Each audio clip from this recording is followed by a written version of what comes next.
Hello there, and welcome to my channel, Novice Modelling in a Midlife Crisis, or in Finnish. Hi siellä, ja tervetuloa kanavallani. Aloiveata malinjos ja jeskian kriisi. There or thereabouts. Apologies to any Finns that are watching for my destruction of their fine language.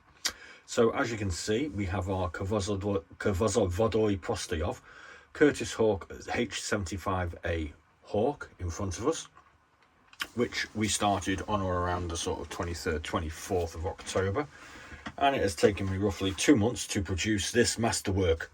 Look at it, it's beautiful. Yeah, well, it's not quite as good as some of the other most of the other model makers on YouTube, but I'm just a novice at the end of the day, playing around and having a bit of a drink.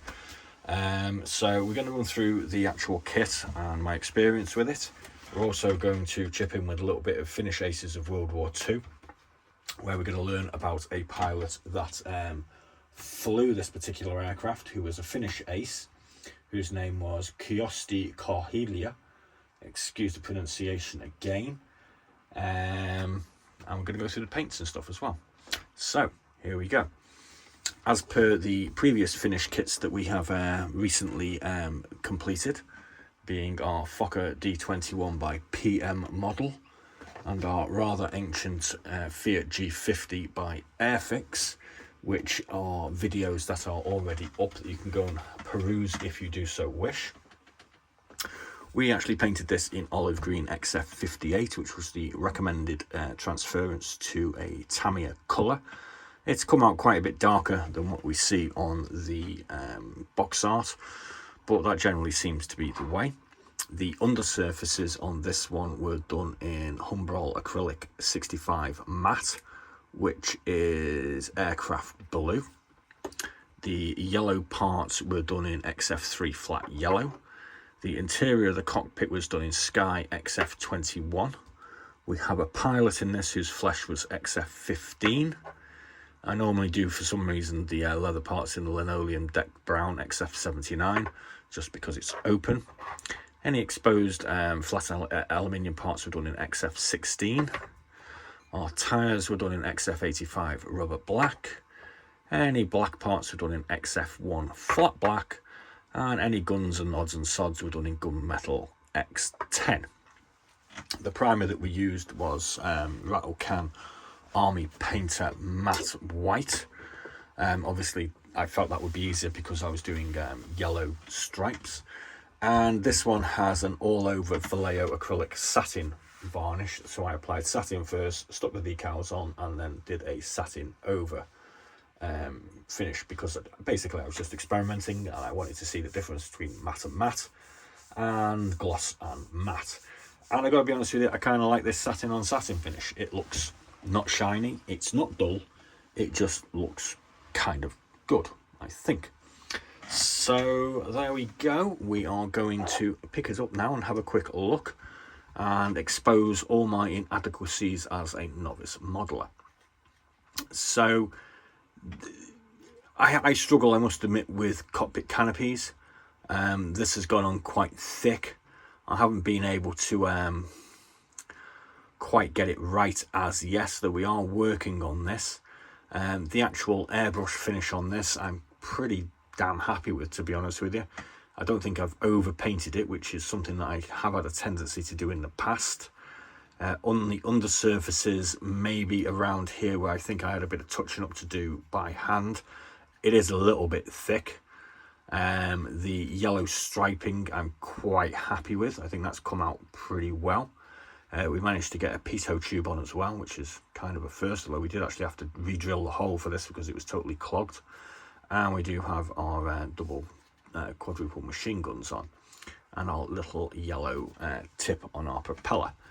So it all looks kind of good. I kind of like this Joseph Stalin decal that's on it for this CU502. This particular one, like I said, was flown by KYOTSI KARHILLA. He only actually scored one victory in this, which I believe was a balloon. We do have some interesting information to share with you on this. So we'll move on to our Wikipedia page now. KYOTSI KARHILLA, born May 2nd, 1921, died September the 16th, 2009, was a Finnish World War II fighter ace with 32 1/4 victories. He was born in Rauma, Finland. He began flying in Lentovävy 32 and flew later in LELV 30, LELV 32, 34 and 24. He scored 13 1/4 of his victories with P-36 Hawks and 19 with Bf-109s. After the war broke out on November 30th, 1939, KARHILLA was drafted and posted to Kauhava Air Base for training. On completion of training, he was then posted to LELV 24 at Silkakangas, equipped with the Fokker D-21. He was then posted to LELV 30 on 20th of June 1941. In mid-July, the unit was re-equipped with the Curtiss P-36 Hawk. KARHILLA's first air combat was on 31st of July 1941 against two Soviet Air Force I-153s. KARHILLA transferred to LELV 34 based at Uti in March 1943, flying the Bf-109 G2. In March 1944, his flight was posted piecemeal into LELV 30 at Malmi to defend Helsinki, although after the Soviet ground offensive commenced in June 1944, the flight returned to LELV 34. After his Air Force career, he flew airliners for Finnair, Aero OY and Spear Air. He gathered 556 flying hours during the war in 304 combat sorties and 24,000 after the war. He died in Helsinki at the age of 86 as the last of the Finnish fighter aces. F-18 Hornet of the Finnish Air Force performed a flypast over the city during the ceremony.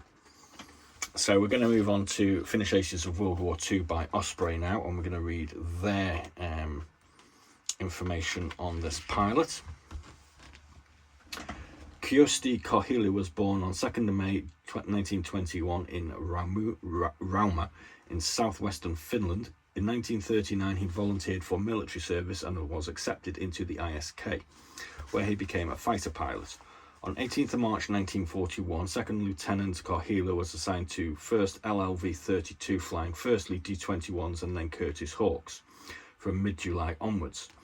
On 19th of September, he scored his 5th kill, a MiG-3 in Cu 560, which is not the aircraft that we have depicted here, to thus become an ace at just 20 years of age.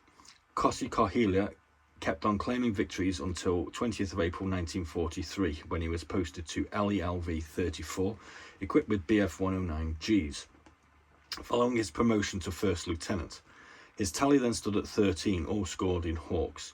Part of the second flight, KARHILLA made an immediate impact in MT-14 by claiming a double on May 1943, and he kept on steadily scoring until 22nd of August 1943, when his flight moved to Helsinki-Malmi on city defence duties. On 6th of March 1944, he was transferred to HLELV 30 before returning to HLELV 34 on 15th of June. On 30th of June, he assumed command of 3rd HLELV 24, following the serious wounding of Hans Wind. This promotion was quite unusual for the post of flight leader, usually belonged to a regular officer. He duly was assigned MT-461, one of the gunboat G6R6s, that'd be the Bf-109, and used it to score 8 kills.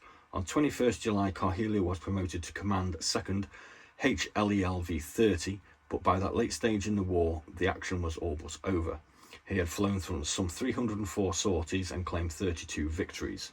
On 14th November 1944, he resigned from the service and became an air traffic controller for a year, before becoming an airline pilot, captain and finally an inspector before officially retiring in 1973.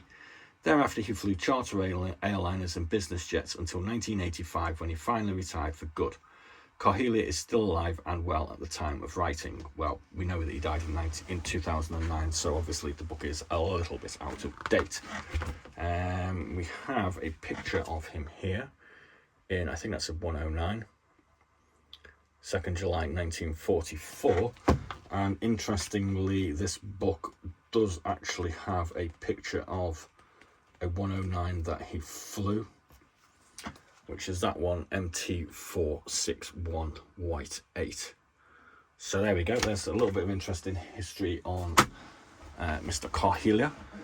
This particular aircraft, CU502, according to Wikipedia, he flew on August 1st, 1941, where he scored technically his first victory, and it says 1/3 of a balloon. Yeah, okay. He went on to score a lot of kills after that, so we'll forgive him the balloon, which probably was a kind of easy target. I did actually, while having a look at this, find a website called VirtuaPilots Finland, which has a rather interesting written interview with KYOSTI KARHILLA, part 1 from 1998, part 2 from 2001, and part 3 from 2001. And I'll put a link to that on the in the instruction in the description bar underneath the video, so you can have a look at that if you want. It's actually quite interesting, but I'm not planning on reading it here because it would take a couple of hours. As we can see, previously we were drinking Cairo Finnish malt rye whiskey. Yes, the Finns produce whiskey, and we also tried this Cairo Distillery Company dairy cream. I don't get these free or anything. I just kind of like to try different drinks, and I kind of like to try and be authentic when building a Finnish aircraft. We'll try some Finnish stuff. And we actually started all this Finnish nonsense with this Gustav Arctic vodka, which is made in Finland. So it's a little more for me to say than a few more final words than to say kippis, which is cheers in Finnish.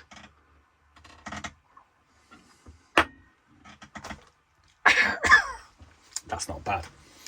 Mind you, I have had it before. So please do like and subscribe and check out some other videos. As you can see, we have now finished our D21 by PM Models. Not exactly the best manufacturer of kits. Our rather ancient G50. And these are all part of, like I've said previously, our little You Choose My Next Build feature, which will be continuing with some different kits from a different small European nation in the new year. So, Nardon, which means see you later in Finnish, and as I normally sign off, be seeing you.